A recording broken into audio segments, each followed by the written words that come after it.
الحمد لله وحده والصلاة والسلام على من لا نبي بعده أما بعد فأعوذ بالله من الشيطان الرجيم بسم الله الرحمن الرحيم وما خلقت الجن والإنس إلا ليعبدون صدق الله مولانا العظيم۔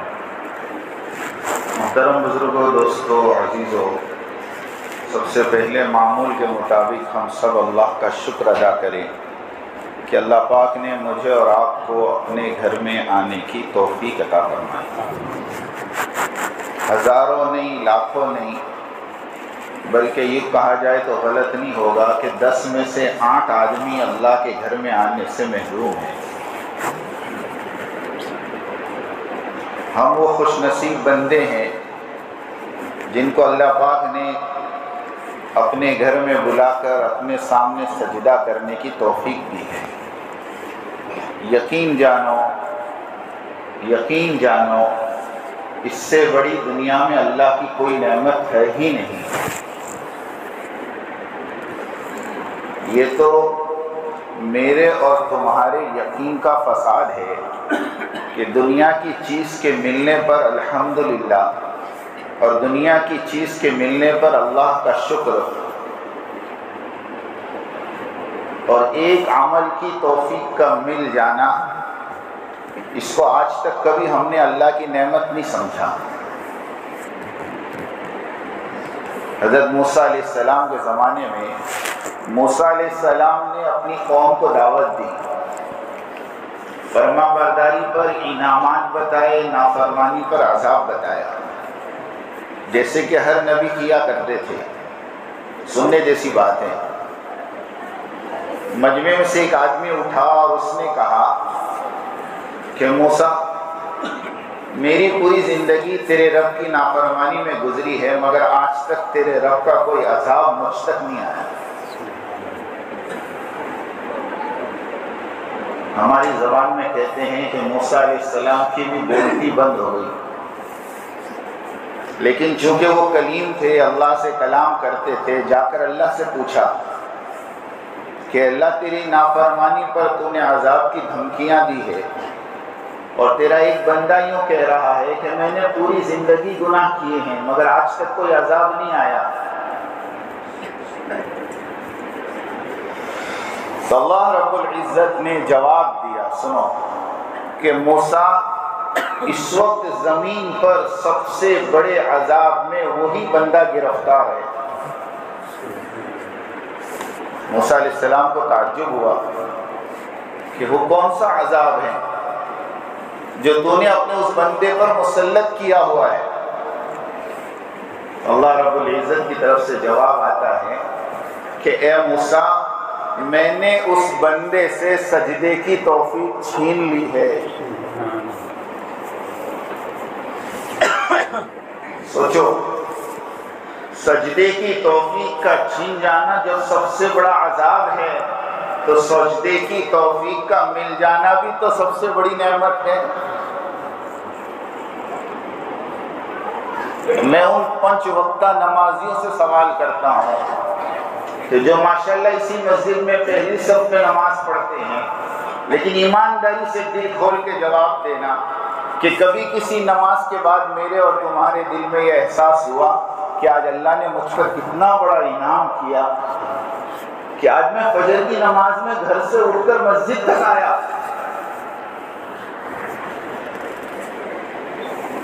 قسم خدا کی، ان نیک عملوں کو اپنا کمال نہ سمجھو۔ ہاں، یہ جملہ نوٹ کر کے رکھنا، کسی بھی نیک عمل کو اپنا کمال مت سمجھو، یہ تو میرے خالق کی توفیق ہے کہ تجھ جیسے کو اس نے اپنے گھر میں آنے کی توفیق۔ ہاں، ورنہ تجھ سے زیادہ صلاحیت والے، تجھ سے زیادہ خوبصورت اور تجھ سے زیادہ مالدار اس کے گھر کی چوکھٹ پر آنے سے محروم ہیں۔ ہاں، مولانا یاسین صاحب اکثر ایک بات کہا کرتے ہیں کہ جدہ سے مکہ ٹیکسی میں گیا اور ٹیکسی ڈرائیور ہمارے پڑوس کا،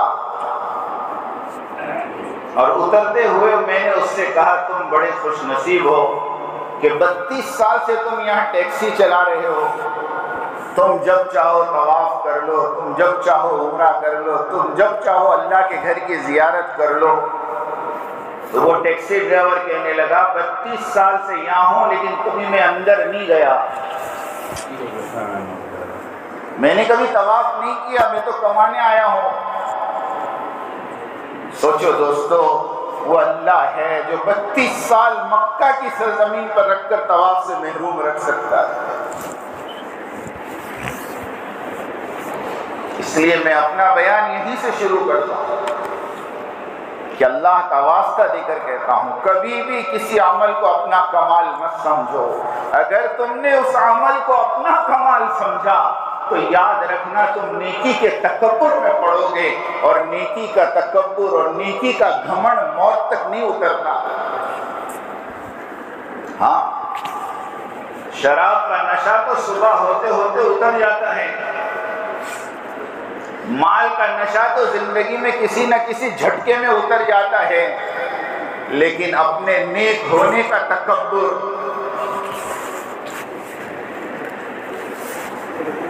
اور اپنے ذکر اور وظیفوں کا تکبر، یہ تو میرے دوستو قیامت کے دن پتہ چلے۔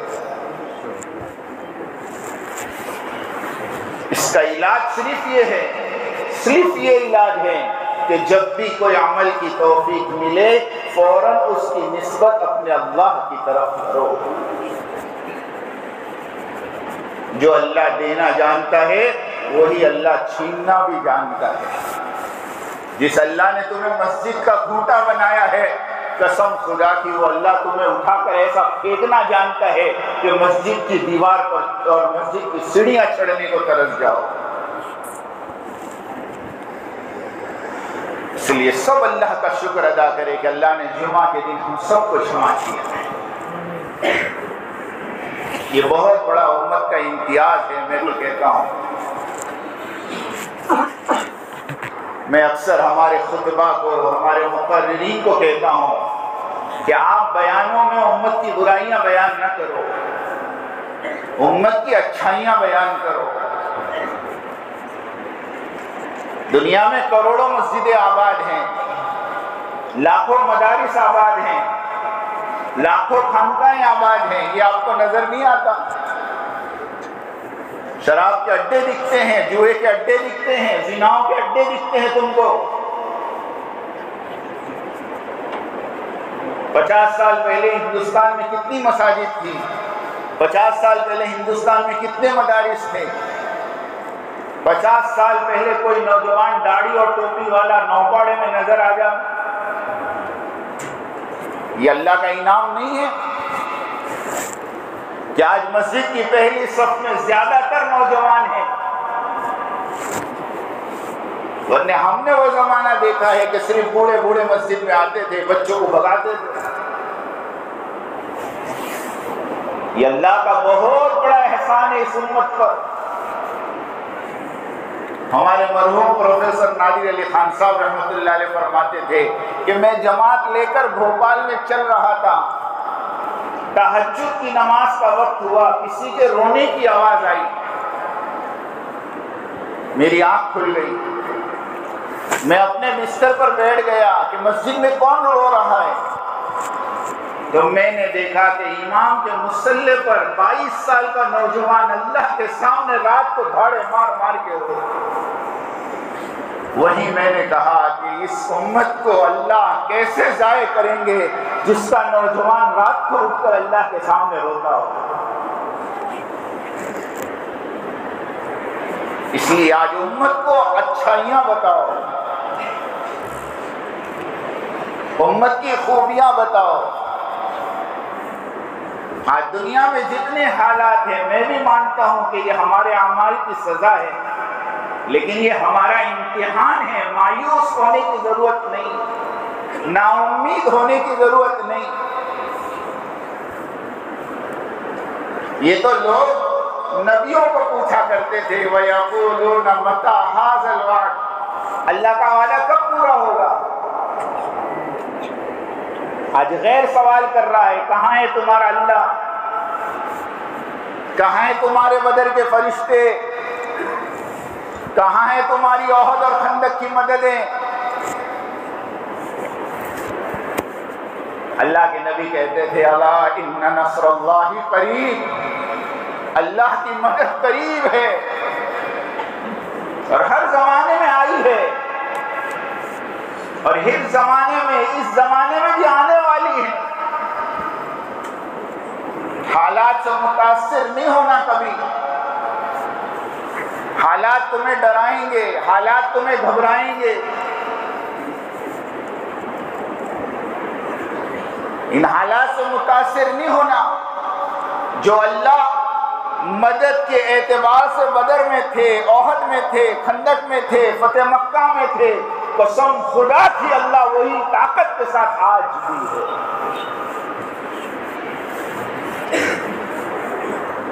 دل کے کسی ذرے میں بھی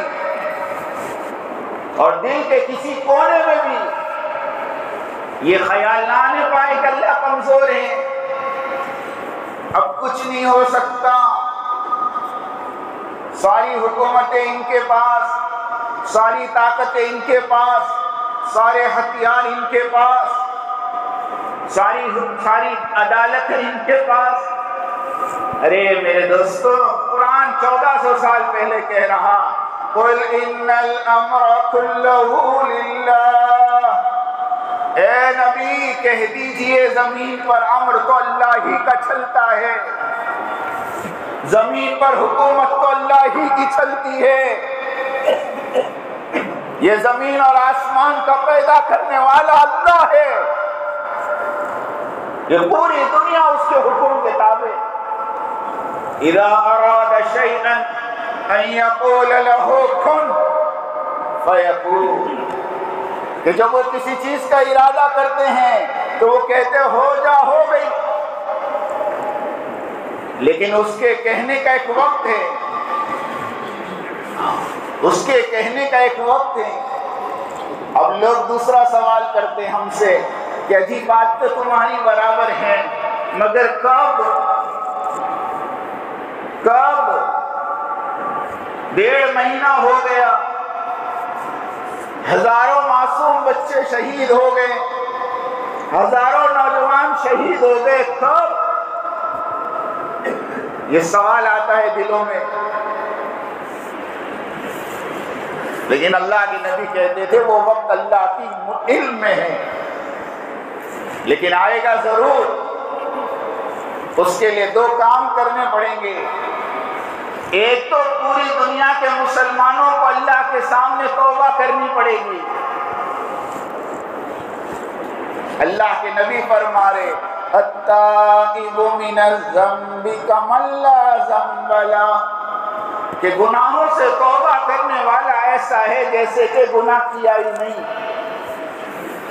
کلکم خطاؤون، تم سارے کے سارے گنہگار ہو، خیر الخطائین التوابون، تم میں بہترین گنہگار وہ ہے جو توبہ کرنے والا ہو۔ سب سے پہلے اللہ تعالیٰ کی جو ریکوائرمنٹ ہے کہ ہم سب توبہ کریں۔ دیکھو گناہ ہو جانا کوئی بری بات نہیں، لیکن گناہ پر اڑنا، گناہ پر مصر ہو جانا، یہ انسانوں کا راستہ نہیں، یہ شیطان کا راستہ ہے۔ گناہ آدم سے بھی ہوا اور گناہ شیطان سے بھی ہوا، فرق دونوں میں صرف اتنا تھا کہ آدم علیہ السلام نے گناہ کر کے توبہ کی اور شیطان گناہ کر کے اڑ گیا۔ اب آپ خود فیصلہ کریں، اڑنا ہے کہ توبہ کرنا ہے؟ پہلا فیصلہ یہ۔ اور دوسری بات دوستو، ہم اپنی زندگی کو بدلیں۔ دیکھو ہماری زندگی کا مقصد کیا؟ میں نے آپ کے سامنے ایک آیت پڑھی وَمَا خَلَقْتُ الْجِنَّ وَالْإِنسَ إِلَّا لِيَعْبُدُونَ، کہ انسانوں اور جناتوں کی پیدائش کا مقصد اللہ کی عبادت ہے۔ اور صاحب جلالین کہتے لیعبدون نہیں لیعرفون. کیا مطلب؟ کہ اللہ کو پہچاننا اصل ہے. اللہ کی پہچان ہوگی تو اللہ کی عبادت میں مزہ آئے گا. اللہ کی پہچان ہوگی تو اللہ کی فرما برداری میں مزہ آئے گا. اللہ کی پہچان ہوگی تو اللہ کی نافرمانی سے ڈر لگے گا. 50 60 70 کی اسپیڈ پہ چلتی گاڑی پر بریک لگتا ہے لال سگنل کو دیکھ کر، ٹریفک پولیس کو دیکھ کر. کیوں؟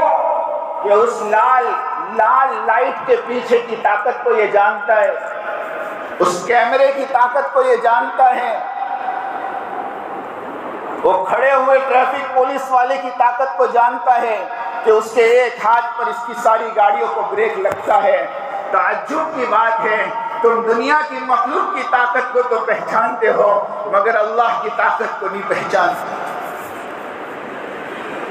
رات کو 12 بجے D S P D Y S P کا فون آ جاوے، رات کو 12 بجے جا کر آفس میں حاضر ہوتا ہے اور خلاصہ کرتا ہے کہ صاحب کیا ہو گیا. کیوں؟ تیرے میرے دل میں ڈی ایس پی اور ڈی ایس پی کا طاقت کا یقین ہے، اللہ کی طاقت کا یقین نہیں ہے. 5 مرتبہ کے بلانے پر بھی 1 مرتبہ آنے کو تیار ہے.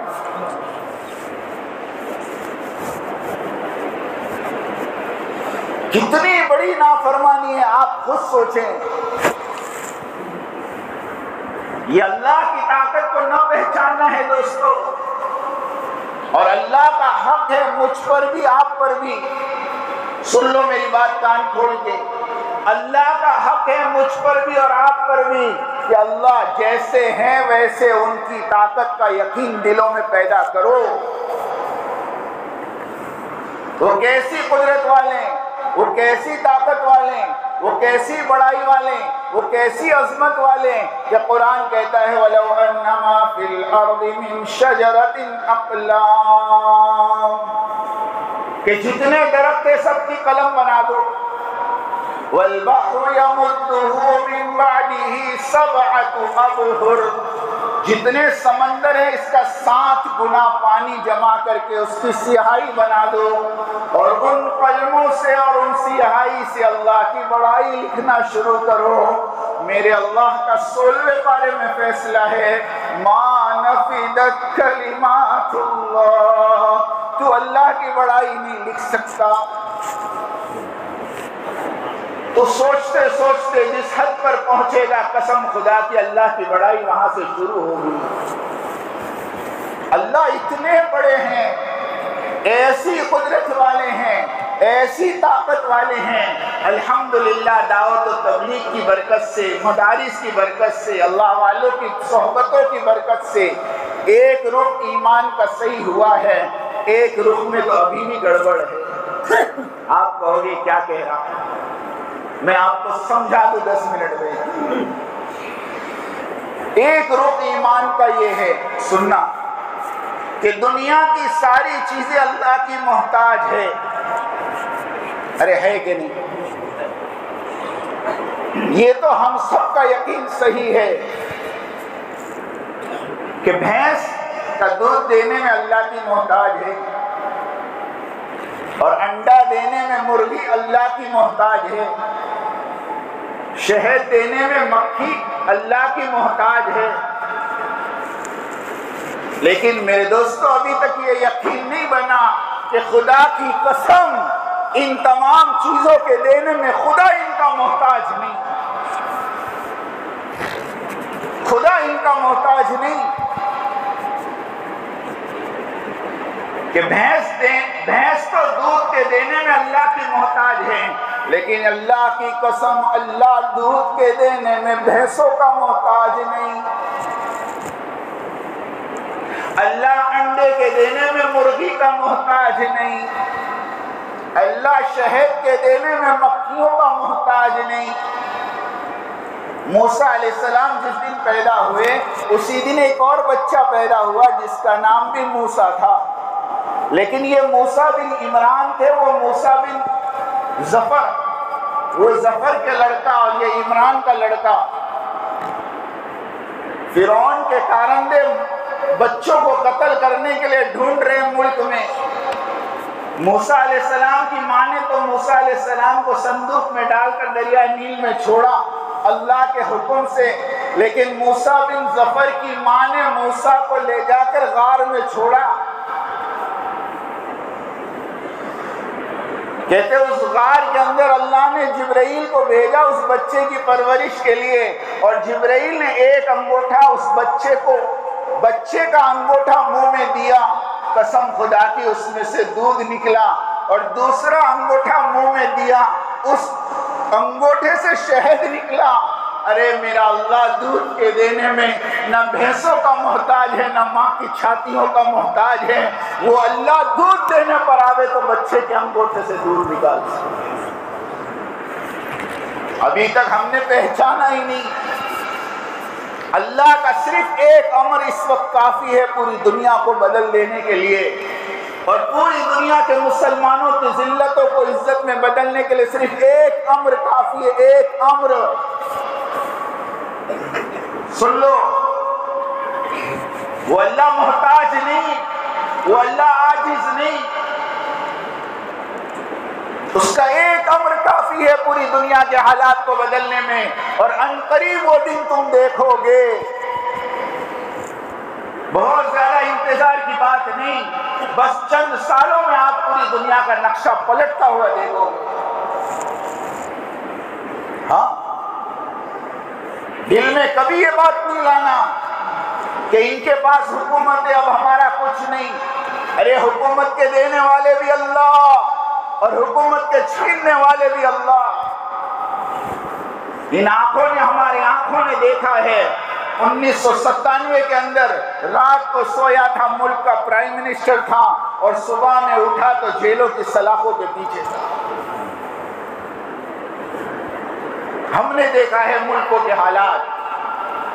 بہت اکڑنے کی بات نہیں، دنیا کے بڑے بڑے فرعونوں کو اللہ نے پکڑا ہے، آج کا فرعون اس کے سامنے کوئی حقیقت نہیں۔ اسی لیے وہاں سلمان ندوی صاحب رحمۃ اللہ دامت و برکاتہ میں ایک عجیب بات فرماتے ہیں، دل کے کان سے سننا۔ ایک مرتبہ کہنے لگے کہ سن لو، اگر تمہیں توپ کے دہانوں پہ بٹھایا دیا جائے اور تمہاری کھوپڑیوں پہ ریوالور رکھ دیا جائے اور تمہیں اپنی موت اپنی آنکھوں کے سامنے نظر آنے لگے، اور اس وقت بھی اگر تمہارے دل کے کسی کونے میں خیال آیا کہ اللہ کے علاوہ کسی میں طاقت ہے، تو تم مشرک ہو، تم مشرک ہو۔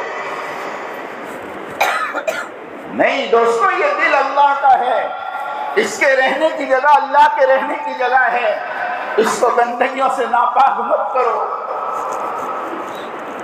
یہ اللہ کا حق ہے کہ اپنے دل میں اللہ کو بساؤ، یہ حق ہے کہ اللہ کے سوا کسی پر نگاہ مت ڈالو، کسی مادی چیزوں پر، کسی حکومت پر، کسی عہدوں پر، کسی کرسی پر، کسی مال پر۔ قسم خدا کی اللہ کی ناشکری ہے، اللہ کی حق تلفی ہے۔ حسن بصری رحمۃ اللہ علیہ کے پاس ایک عورت آئی اور اس نے کہا میرا شوہر دوسرا نکاح کرنا چاہتا ہے، مجھے ایک فتویٰ لکھ کر دو کہ میرا شوہر دوسرا نکاح نہیں کر سکتا۔ حسن بصری رحمۃ اللہ علیہ نے کہا بہن، جس حق کو اللہ نے دیا ہے اس حق کو چھیننے والا حسن کون؟ میں یہ فتویٰ نہیں لکھ سکتا۔ اس نے کہا نہیں حضرت لکھ دو، میری زندگی کا سوال ہے۔ بہت ضد کیا، حضرت منع کرتے رہے۔ آخر میں جب وہ عورت مایوس ہو گئی، سننا یہ جملہ، جب وہ عورت مایوس ہو گئی تو اس عورت نے یوں کہا حسن بصری رحمۃ اللہ علیہ سے کہ حضرت اللہ کا حکم مانے ہیں اس لیے میں چہرے پر نقاب پہن کر آئی ہوں، اگر اللہ کا حکم نہ ہوتا تو اس چہرے پر سے نقاب ہٹا کر میں بتاتی کہ میں کتنی خوبصورت ہوں، اور میرے جیسی خوبصورت عورت کے ہوتے ہوئے میرے شوہر کو کیا ضرورت ہے کسی دوسری کو دیکھنے کی؟ حسن بصری بے ہوش ہو گئے رحمت اللہ علیہ، عورت چلی گئی، مریدوں نے پانی چھڑکا، افاقہ ہوا، ایک خاص مرید نے آگے بڑھ کر کہا حضرت سمجھ میں نہیں آئی بات، ایک عورت کی خوبصورتی کو سن کر آپ بے ہوش، آپ تو اتنے بڑے اللہ والے ہیں۔ تو حسن بصری رحمت اللہ علیہ کا جملہ تھا کہ میں اس کی خوبصورتی پر بے ہوش نہیں ہوا، بلکہ جب اس نے یہ جملہ کہا، اس نے جب یہ جملہ کہا کہ میرے جیسی خوبصورت عورت کے ہوتے ہوئے میرے شوہر کو کیا ضرورت ہے کسی دوسری کو دیکھنے کی، تو میرے دل میں یہ بات آئی کہ جب ایک عورت کو اپنی خوبصورتی پر اتنا گھمنڈ ہے، اتنا ناز ہے کہ وہ اپنی خوبصورتی کی بنا پر نہیں چاہتی کہ میرا شوہر کسی دوسری کو دیکھے، تو کیا خوبصورتی کا بنانے والا اللہ اس بات کا حق نہیں رکھتا کہ اس کے بندے اس کو چھوڑ کر کسی اور سے دل نہ لگا؟ کیا اس کا حق نہیں؟ سوچو تو صحیح، تم اپنی بیوی کی ساری غلطیاں برداشت کر لو، وہ کھانا نہ پکائے تو معاف، کپڑے نہ دھوئے تو معاف، برتن نہ صاف کرے تو معاف، لیکن اگر اس نے تمہاری ذات کے ساتھ کسی غیر مرد کو شریک کیا، ایمانداری سے بتاؤ تم برداشت کر سکتے ہو؟ ارے کر سکتے ہو؟ جبکہ تم نے نہ اس کو پیدا کیا، نہ اس کو پالا پوسا، نہ اس کو بڑا کیا، اور تم اپنی ذات کے ساتھ کسی غیر مرد کو اپنی بیوی کے ساتھ شریک نہیں کر سکتے، تو وہ پیدا کرنے والا خالق اور مالک اور وہ رزاق اور جس نے آج تک مجھے اور آپ کو پالا اور پوسا، وہ اللہ اس کو کیسے برداشت کرے گا کہ تم اپنے دل میں اس اللہ کے ساتھ کسی اور کا یقین بساؤ؟ اس لیے آج ایک تو توبہ کرو، اور دوسرا میرے دوستو اللہ کی بڑائی کے مذاکرے کرو، اللہ کی بڑائی کو خوب بولو، خوب سنو، اس کی خوب دعوت دو، تاکہ اللہ کی بڑائی کا یقین دلوں میں آئے، اور پھر اللہ کے حکموں پر چلنا اور اللہ کی نافرمانی سے بچنا ہمارے لیے آسان ہو جائے۔ جس دن تم یہ کام کر لو گے، قسم خدا کہ اللہ پوری دنیا کے حالات کو بدل دیں گے۔ بہت قریب زمانہ ہے، ہاں ختم دنیا کا خاتمہ قریب ہے، قیامت قریب ہے، ساری نشانیاں پوری ہو چکی، اب ڈرنے کی بات ہے، اللہ نہ کرے کب کیا حال ہو جائے اور کب دنیا سے ہمارا اور تمہارا جانا ہو جائے، ہم نہیں سوچ سکتے۔ 2 مہینے پہلے غزہ والوں نے نہیں سوچا تھا، اور نہیں ان کے ذہن میں تھا کہ کتنی بڑی مصیبت اور آفت آنے والی، 40 دن بچہ ملبے میں دبا ہوا اور زندہ باہر آ۔ لیکن دوستو سب نیت کر لو کہ انشاءاللہ ہمیں پکی سچی توبہ کرنی ہے اور اپنی زندگی کو صحیح رخ پہ گزارنا ہے۔ اس کے لیے اللہ پاک نے اس زمانے میں مختلف ذرائع، سنو، میری تمہاری ہدایت کے لیے بنائے ہیں۔ اللہ چونکہ رب ہے، اللہ ہر زمانے کی ہر ضرورت کو جاننے والے ہیں، اور اللہ ہر زمانے کی ہر ضرورت کو پورا کرنے کی طاقت رکھتے ہیں۔ اس وقت میری اور تمہاری سب سے بڑی حاجت معرفت ہے، اور اسی معرفت کے لیے اللہ نے چلتا پھرتا دعوت کا کام، مدارس اور خانقاہوں کا نظام چلایا ہے۔ کسی نہ کسی میں جڑ جاؤ، کسی نہ کسی سے اپنا تعلق جوڑ لو، تاکہ موت سے پہلے ہماری زندگیاں صحیح ہو، اور مرنے کے بعد ہم اللہ کو اپنی زندگی کا صحیح حساب دے سکیں۔ تو سارے حضرات نیت کرتے ہیں انشاءاللہ اللہ پاک مجھے اور آپ کو کہنے سننے سے زیادہ عمل کی توفیق عطا